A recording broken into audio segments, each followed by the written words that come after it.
Hello, hello, and welcome to the User Research Strategist podcast. I am your host, Nikki Anderson, and I am joined here today by Zack. Very excited to talk about our topic today, which is going to be driving cross-functional impact, and we're going to unpack that hugely over the next 30 minutes. Hi, Zack. Hi, Nikki. Super excited for you to be here today. Before we dive into our topic, do you mind just giving a quick introduction to the audience, please? Sure. So I'm a mixed methods researcher. I transitioned from actually managing a restaurant during the pre-pandemic to becoming a UX researcher over the pandemic. Not to get back to stuff we don't want to talk about or remind people. But being homeschooled, I was homeschooled from a really early age as well. And I think that's really what sparked a deep curiosity for like understanding and trying to learn more about like just human behavior and culture. And I think it kind of led to maybe some unique ways of solving problems and thinking about critical thinking and all of that. Now, that said, I've worked in UX research for 4 years now, started off in nonprofits, worked for a startup I led research at a startup for about a year and a half.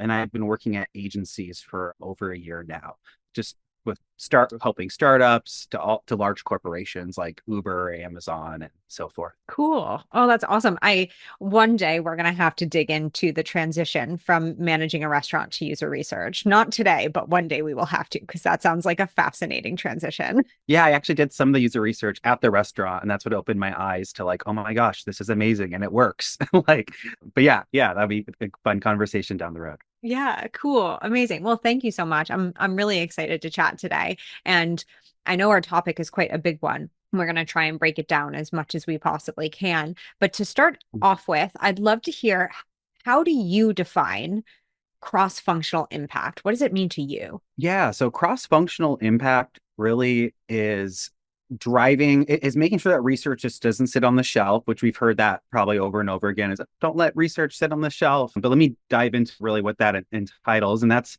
really for me, I think the biggest thing is breaking silos and being not being afraid to kind of reach out and ask really meaningful questions all throughout the study, not just in the very beginning to make sure you have the right cooks in the kitchen. Another way I look at cross-functional impact as a UX researcher is I imagine there being like a dartboard, and you may say there's like four corners. You have product and design on the left. On the top right, you might have marketing and promotion. On the bottom left right, you might have sales teams.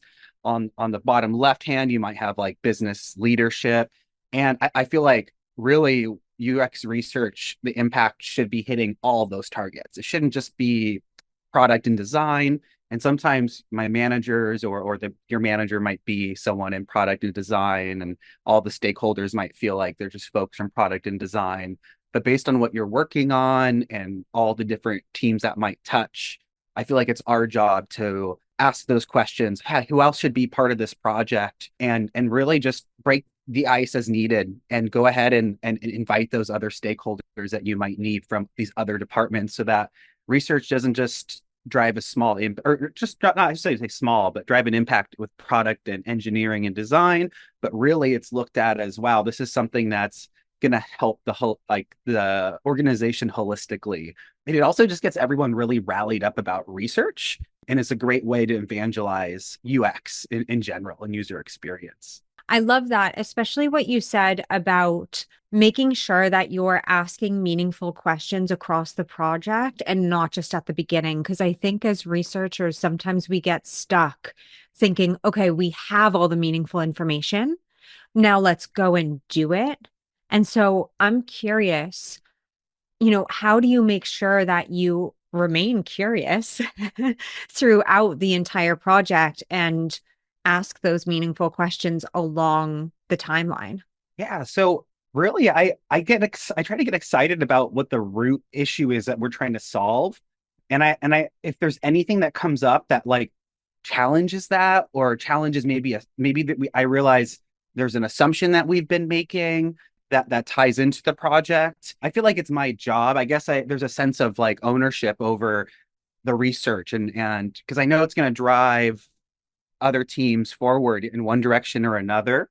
So I guess all along the project, as different things come up, I feel a really strong sense of responsibility. And I think that's really what motivates me to really like maybe push back, ask meaningful questions, not even afraid to go, hey, maybe we should put this study on pause or pivot in a whole entirely new direction because of these reasons.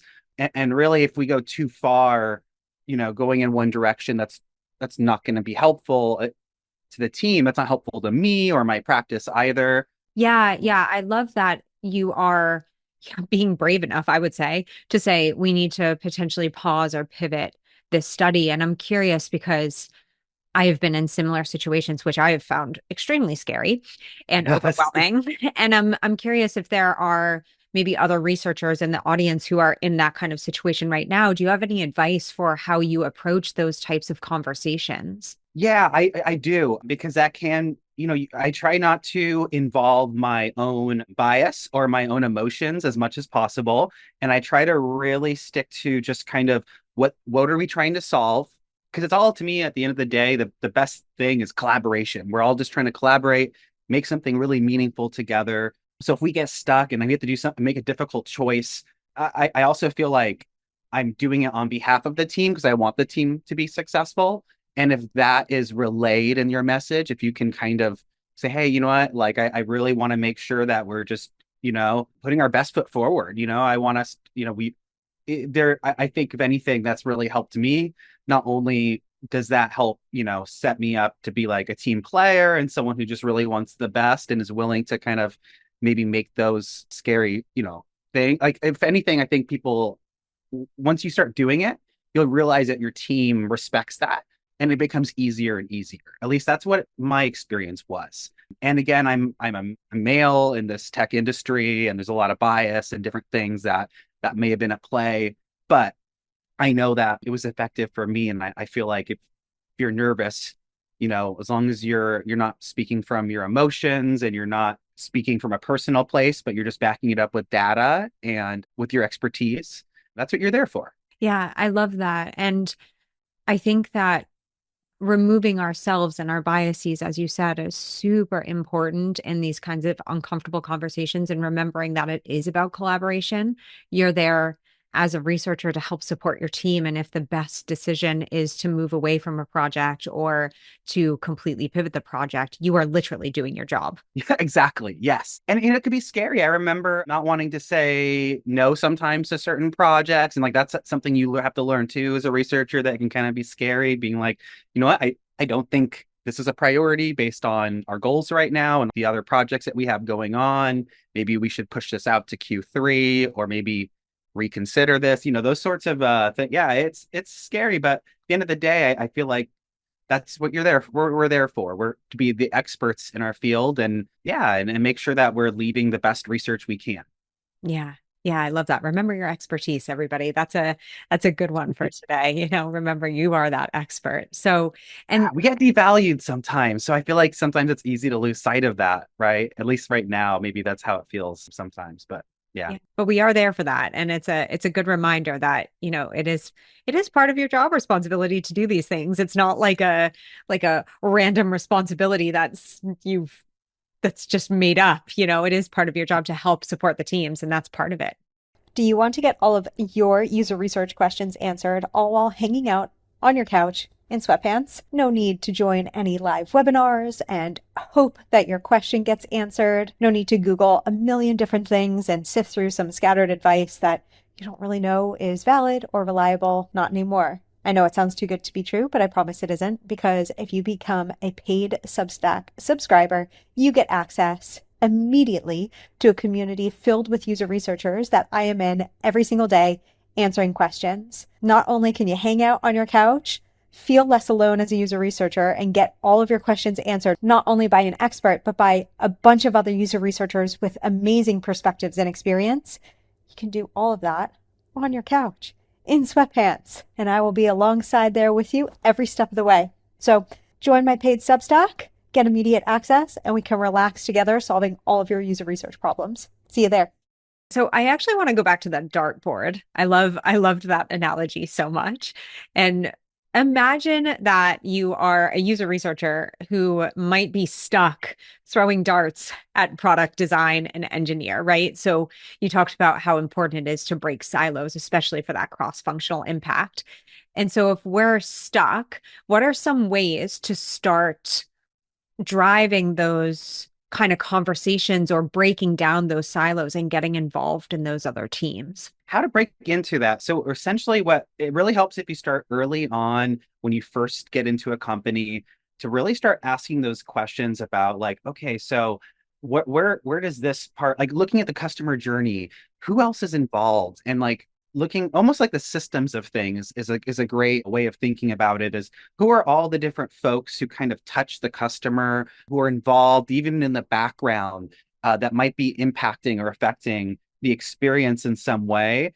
And if you can kind of, if you chart, if there is a journey map, that helps, of course. If there isn't a journey map or there isn't really like an organizational chart that you can like look at, what I like to do is when I first get started kicking off projects with other stakeholders, I like to ask questions about, hey, so this is like, this part of the experience we're working on is the onboarding experience. I'm just curious, what other teams are involved in this? Like, is there anyone that I'm not aware of? Like even outside of product and design, it's really asking those stakeholders who have been there, especially longer than you have, like at least a year or so, typically. They tend to know a lot more.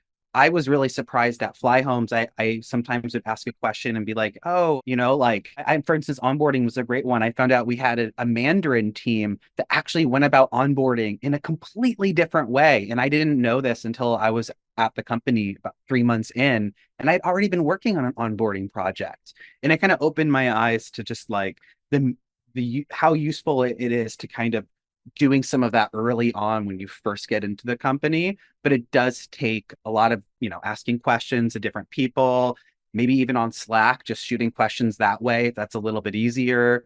But also in my one-on-ones, I would kind of just bring up like the problem space that we're tackling and then try my best to use that systems thinking and then try to kind of just ask meaningful questions about who else might be involved and who else might I want to pull into the study that could be valuable. And really, again, part of that is fostering that collaborative spirit because then others see that you're someone who works well with others and they're more likely to be like, yeah, let's pull Anna in, or let's pull John in, or whoever it is in. So it's really about asking others who else might be involved and almost broadening your scope of knowledge of who you could talk to and really understanding the different connection points, which is a fantastic tactic to really get started. And I'm curious, once you understand who else might be involved, how do you go about starting a conversation with them? Because I've Oh found, yeah. yeah, I I found, love that because that's an opportunity to introduce like UX research to I'm sorry, what have you found though? I want to hear what oh your no, experience. yeah, I no, didn't cut no. you off. No, I found that sometimes it's hard because I've reached out to sales, for instance, and it feels like cold outreach sometimes because they have no idea what I do. So yeah, I'd love to hear, what are your strategies for yeah, making that first introduction, reaching out to people who don't know you? Yeah. So the first thing I do is I try to figure out who's like leading the team. Even if there's someone, let's say I want to talk to who's not maybe like the manager, maybe there's someone like they're working with the onboarding team, but maybe there's someone in the Mandarin team above them I might need to talk to first. So I kind of figure out who's in charge, who's leadership. And then what I do is I send that individual usually a Slack message or an email first before I try to like schedule a one-on-one right away. I don't like just shoot them a one-on-one and be like, hey, let's try to schedule this. I just first start kind of lightly and I send them a message and say, hey, this is who I am. I often work on projects where I often do research that can inform strategy on different teams. Often I'm working with product, but believe it or not, like I'll probably be touching different parts of the customer experience. And I would love to help your team with your driving your goals. So I try to like kind of phrase it a little bit of how I can help them. So I say like if you have key objectives and goals you're working on, it would be great to like even meet for a brief period of time, hear what those are, and then if I have a study down the road that touches on that, I can pull you, we can collaborate as much as you'd like. I can just send you a Slack message with maybe a short video or two that highlights, kind of the key issue, if that's what would be most useful. We can meet with your team and I can even create a little, like a 5-10 slide deck that highlights some of the key issues that relate to your team so that you can kind of make some better decisions, or at least not maybe, that's probably not how I would phrase it, but I would say at least it would give you more data to then maybe inform your decision making. And yeah, so as long as you phrase it as something that's like going to benefit them and save them time and hopefully help them drive their goals forward, usually that drives the conversation forward. Yeah, absolutely. And I think that what you hit on of like really making sure that it's of a benefit to them, because user research is a support system, right? We're here to help support people make better decisions. So it's really saying, hey, we're just reaching out, being like, I want to support you. Exactly. Yeah. And then often what happens is folks are like, well, I'm not really familiar with what you do. But I'd be happy to meet and share kind of like what my goals are and learn a little bit more about you.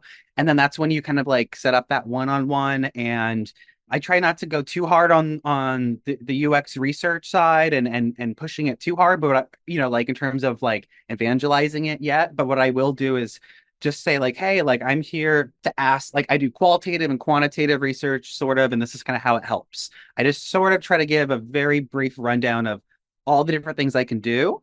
Sometimes what happens is these teams start requesting you to do research, and that's when you go, oh, I'm sorry, like I have to prioritize based on different projects coming in and their importance to the company. And also there's you have to kind of explain that, of course, you do report to product and design ultimately in engineering, but at the same time you want those insights to be able to impact other teams. It just doesn't mean that you can prioritize their work over this work necessarily, but I can't tell you how many times I found ways to kind of tie research together, just ask a couple extra questions. I love that of, you know, I've had similar things happen in where I've worked with teams and suddenly I'm getting research requests from teams and I'm like, oh my goodness, I have too many research requests coming in, which is cool, but it's actually helped me with pitching the need for either additional budget or additional headcount. So that has been a really fun way to play around with like, hey, I'm getting all these intake requests from all these different teams. I think we need more researchers. That's a fantastic point. And in fact, that is, I feel like what led for me getting, I was a contractor at Fly Homes for just 3 months. And then they did bring me on board as a full salaried member to lead out the team or the research. And I feel like it was because I started breaking those silos that, at least in my opinion, that's why I feel like they kept me on board, as they were like, oh, this isn't someone who's just helping product. Like, he's helping all different departments kind of make decisions. It just makes research seem way more powerful, which it is. It's a very powerful tool for the business. Yeah, I love that. And it shows that holistic, because you had mentioned earlier that holistic value of research. You're not just so zeroed into product and and design. You're really looking at the holistic organization. Hey everyone, I have been taking some business courses recently and am launching a new membership that's all about how user researchers can become more business savvy, more strategic, and more of a business partner in their organizations. One of the biggest questions that I get asked is, hey, my organization isn't really mature. It has like a low user research maturity level. Please do not let the maturity of your organization dictate your user research career. That's what I did. Because I was in a lower user research maturity, I kind of let myself stagnate and I didn't really learn new things. And with that, my skills kind of like deteriorated. I lost a lot of time that I could have used to learn really, really important skills because they weren't necessarily applicable to my organization at that time. But guess what? I got fired. And then it didn't really matter what maturity level my organization was at because I was no longer there. And I wished that I had taken the time to learn some of these skills because they would have been applicable at the next places that I went into. I know that it can be hard sometimes and frustrating when you're in a low maturity organization and you want to push things, you want to learn new things, but please, please, please don't let your current organization and their levels of maturity impact your future career because I promise you, you will not be there forever and you will need the skills that you need to learn in the future. Promise, promise, promise, especially with the user research industry changing and us hopefully moving into that more strategic space and operating more as business partners and innovation partners to our organizations. Also, if you want more details on my membership and how to become a little bit more business oriented as a researcher, check out the link that I have. And I hope that helps.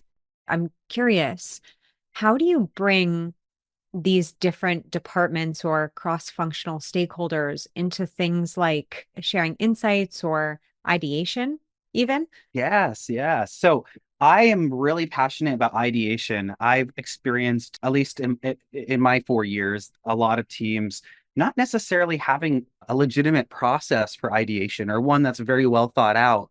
Often you have maybe a couple business leaders, maybe meeting in a room, a couple guys in leadership chatting, coming up with some, decisions based on the research and then, moving forward without necessarily input from the team or more meaningful collaboration. And I do long form improv on the side. So I'm really a big fan of like whole of yes anding and really trying to work with others. And I feel like often people have really great ideas, people who are close to the problem space and far from the problem space because they can think differently about it. And I will often try to lead out an ideation after a study. So what I'll do is I'll meet, I will often have to talk to leadership to try to kick this process off. But it typically is something that there's not a lot of pushback for because if anything, you're just offering up more ideas. Doesn't mean that they have to take the ideas and say, yes, this is what we're doing. But if anything, the fact that you're just pulling people together, collaborating and generating these ideas is typically seen as a positive thing and is pretty easy to kick off. But what I'll do is I'll pull like 8 stakeholders together in a room. And this is something I learned from actually, I have his book here, David Dylan Thomas. He's another UX researcher, and he came up with this fantastic method, which is he pulls like 8 unique individuals together, folks close to the problem space, far from the problem space, with hierarchical diversity and vertical diversity, meaning folks maybe up in leadership, folks kind of working down closer to the customer level, as well as folks from different departments. And then what we do is everyone will look at the data for about a week, have time to reflect on it. Then we meet in a workshop, and I'll split folks into groups of 2 where they'll each come up with 2 ideas, and then they kind of have to combine those ideas into 2 ideas. And then what they do is I'll take 2 groups of 2, merge them together. So we have basically 4 and 4 people now in a room together with 4 ideas. And they take those and they merge those into 2 ideas. And then everyone meets together and we merge everything into one final idea. So it has like the shared DNA of everyone. And then along the way, you get all these many ideas, of course, from different teams and folks you can kind of look back at as well. Even if they were pushed to the side, doesn't mean they're not meaningful or can't be revisited. In fact, often that final idea maybe isn't even the one that we end up using, but other ideas that maybe emerged along the way. So yeah, that's just one way that I'll go about ideation and trying to like drive that impact.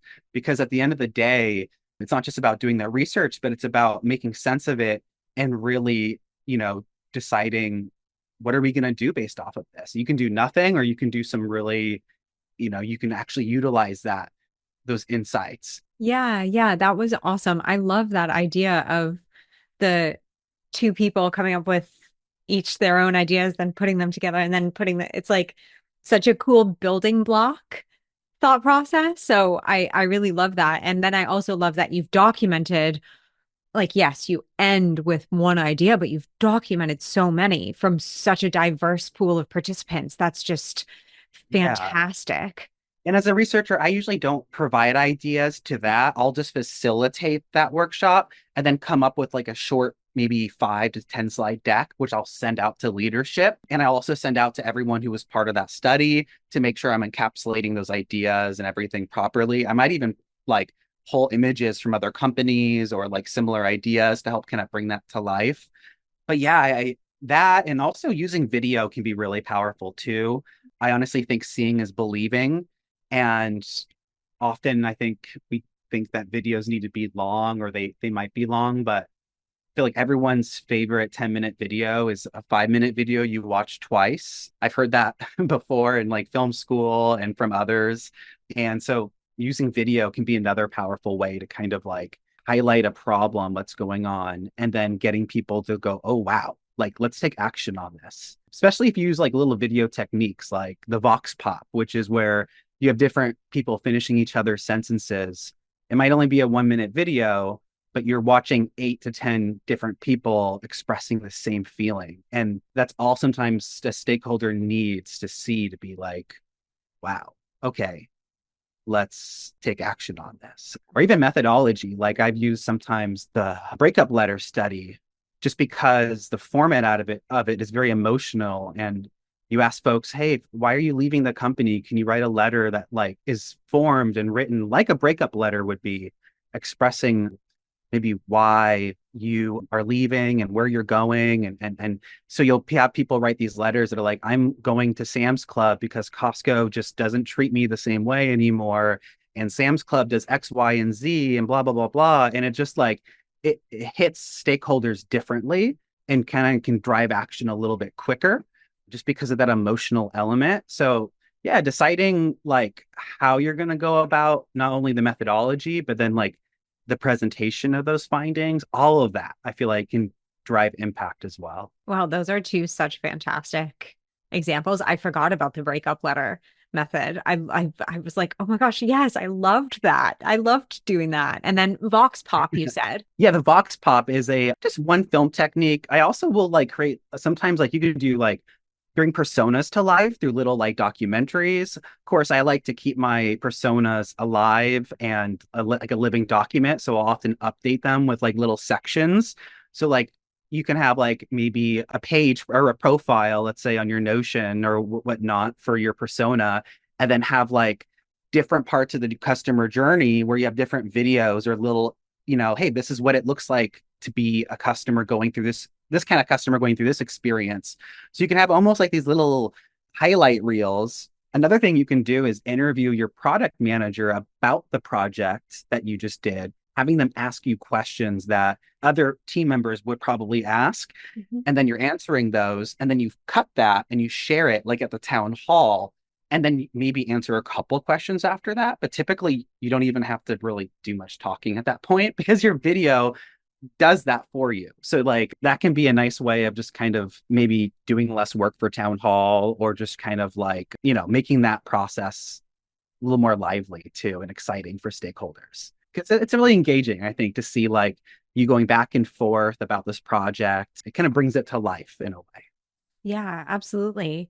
Amazing. Zach, we are just about out of time. So I have one last final question for you. If you had one piece of advice, like super actionable thing for somebody to do who might be trying to drive more cross-functional impact, what would that one piece of advice be? Reach out to that scary person at the company that you're just nervous about and you feel like, man, I just don't feel like I know them very well yet, but maybe they're high up and they might know other people in the organization that can help you with your project or whatnot. Because I think sometimes you end up in a position like that where the people who kind of know who you might need to talk to, you might not want to reach out to them at first, but just be brave. And again, remember kind of your expertise. Even in the beginning, when you might have some of that imposter syndrome, you are still the expert.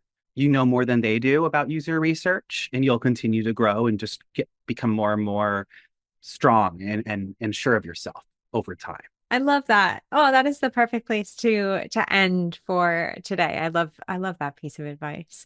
So, Zach, thank you so much for your time. That was so much great stuff in here, and I'm so happy that we got the chance to chat. So, thank you very much. Yeah, thank you for having me. This was like a lot of fun. Cool. And then, really quick thank you to the audience. Thanks everybody for tuning in and for listening. And I will talk to you all very soon.